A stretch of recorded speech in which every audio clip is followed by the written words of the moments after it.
Hi everyone, we belong on the road. We are in Sweden. How you doing, Helen? A little bit jet lagged, but all good. Just a little bit. We visited a service as a part of the conference in Norrköping. We went to a service. We observed a few things. And Helen, what are some of the interesting things that you found? Well, it was very exciting for one to see a extended hours care service, which is what they call them over here in the Swedish context. We were lucky enough to be with an educator who did the preschool to year one group. They called that group the Castle. And yeah, it was really interesting. No fence, which was the first thing that stood out. The extended education care, they didn't have fence at all. No. There's something else they didn't have. What was that? Oh, they didn't wear shoes inside? No shoes inside. There was something else you said before the recording that they didn't have. What is that? I don't know, you tell me. Ratio. They didn't have Ratios. ratio. They didn't have ratios. No 1:15 as we have in Australia. No fence, no shoes inside the house. Anything else? Well, it was interesting for us because in the Swedish education system, children they learn English, but not till 7. So the group we were with hadn't started learning English yet, but we had a few children that could speak English and were quite So happy they to kind show of us showed us around a bit. Yeah. So when you talk about no ratio, no fence, I'm not bothered by the shoes at the moment. Sometimes it makes me feel, is it a good thing or a bad thing? Is this one better than Australian setting? Or sometimes we go between good or bad, but I guess it is beyond that. I think the culture that this place is in, it works for them.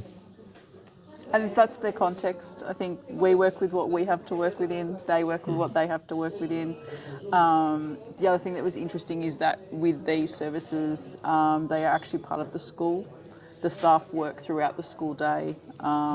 Full time. Yes, very, very different to what we have. Different salary, different type of education. So The extended hours care over in Sweden actually has a university degree. That's something for us to aspire to in the future. So it's like we can't just take one thing and say, well, they don't have ratio, so we shouldn't have ratio, or they don't have fence, so we shouldn't have fence, because in the setting that they are in, they have different education, different qualification, different working hours, and it's been happening for a long time. So kind of children may have a different type of take in it. Yeah, and different culture. Like the shoe thing really struck with me.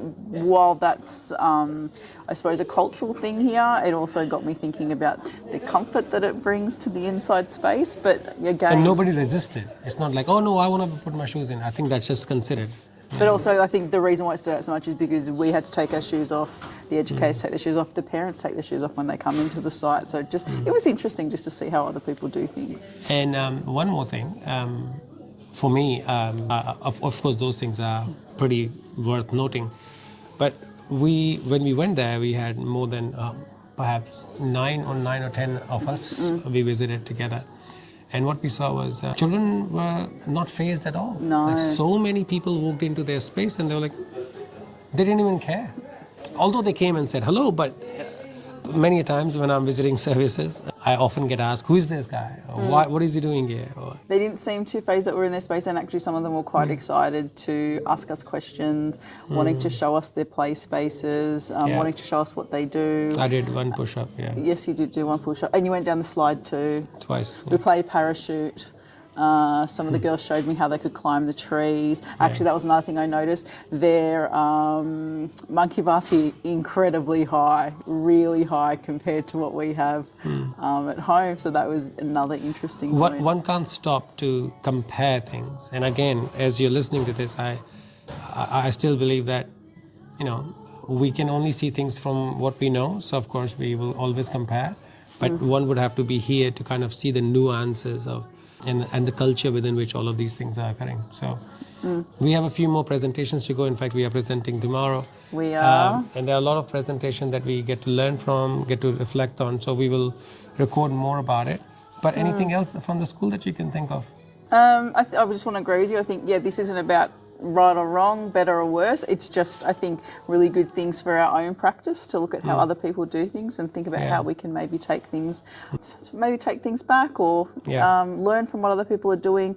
I've got 2 things that I probably want to touch on before we log off. They had a really cool little place that they called the House, and it was a hut where children could go and loan their equipment from. The children took shifts and took it very seriously. They had the little book, they checked out the equipment. They had a lot of visuals, so children could point to what they want. They had crosses over what wasn't available on that day. They had some signs up for what wasn't available on rainy days. Helen was paying way more attention than I was. I was a bit excited. But no, I love the idea. I love the thought of by children, well, one, having an autonomy over their own space, but then also having ownership over their own space. I wondered what that did for their resources. And what's the second thing?